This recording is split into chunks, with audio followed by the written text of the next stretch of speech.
Hey y'all. We're back. I'm back with 40 things that I've learned in 40 years of marriage in 40 days. Of course, if you don't know, my husband and I celebrated our 40th year anniversary on the 5th of this month. So thanks be to God who always causes us to triumph. In honor of those 40 years, I am sharing 40 things that I've learned in 40 years of marriage in 40 days. Now, listen, this is not a single a thing that I'm doing. I have help. So I want to give a big shout out to those who have already participated and that you've seen their videos, and I know that they've had an impact on you. So a big shout out to those who have collaborated with me in this effort. And trust me, you're going to see some more folks coming in and sharing what they've learned, one thing that they've learned along their personal marriage journeys. But today, you have me, and we are at lesson 20. We are halfway. This is the halfway mark, and this is one of the things that I've learned in 40 years of marriage in 40 days, and that thing is relinquish. I have learned to relinquish. Now, this was a hard one for me, and I guess I keep saying it. I guess that's a theme, right? This was a hard one for me because in my younger days, I had a period of time where I wouldn't speak up, where I wouldn't share my mind, where I would just go along to get along. And in the 5th grade, I had this major experience, and I was just like, I'm out here. I don't care. I'm going to share, how I feel. You're going to know. And so when my husband and I would get into probably heated discussions or heated arguments, and they don't even have to be arguments. We don't even have to be angry. There might be something that's really passionate that we're discussing, and I'm trying to share what my opinion is, what my ideas are, how I feel about a particular thing. And if he is not hearing it or he doesn't seem to understand it, it would trigger me. Then I would get louder or I would get angrier, because for me that meant that he was not hearing me. I was not being heard.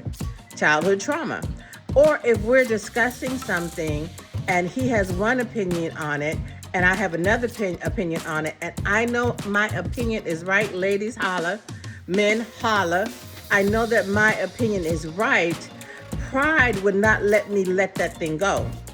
And so I would continue to push, and I would continue to pull, and I would continue to argue until he realized that I was right. Now, here's the question. How did that benefit our marriage? How did that benefit our relationship for him to know that I was right? How did it benefit our relationship? How did it benefit me if I struggled and struggled and struggled to show that I was right, or I struggled and struggled and struggled so that he would hear me? Now, the hearing part actually did benefit me. But at one point or another, I had to just give it up. If we were in deep conversation and he couldn't see it my way, or if I felt that he didn't see it my way, I had to give it up. So why not? Why wouldn't I hold on to it? Because it does not benefit the marriage. It did not benefit the marriage relationship, and it didn't benefit me. Now, here's the gag. Once I relinquished it, now I had to go back and deal with me. Because I may have relinquished the conversation because the going back and forth, the debating was not profitable to our relationship, wasn't profitable to him, and it wasn't profitable to me. But now that I've relinquished it, I'm in my personal space and I'm ticked off about it. How did I let that go? I couldn't get my point across. My stomach would go into knots. I would literally become sick. No, I need to go back in there and let him know. I am woman, hear me roar.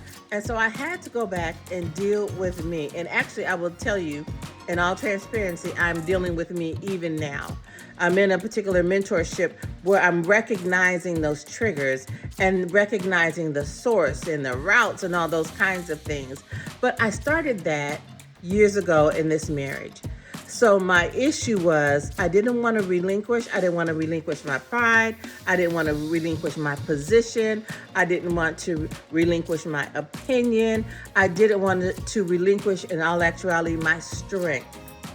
And so what I have learned is to relinquish, and that relinquishing does not give away my strength, but it adds to my personal strength. When I relinquish in the times that I should relinquish, when I relinquish what I should relinquish, and when I deal with myself in my private time.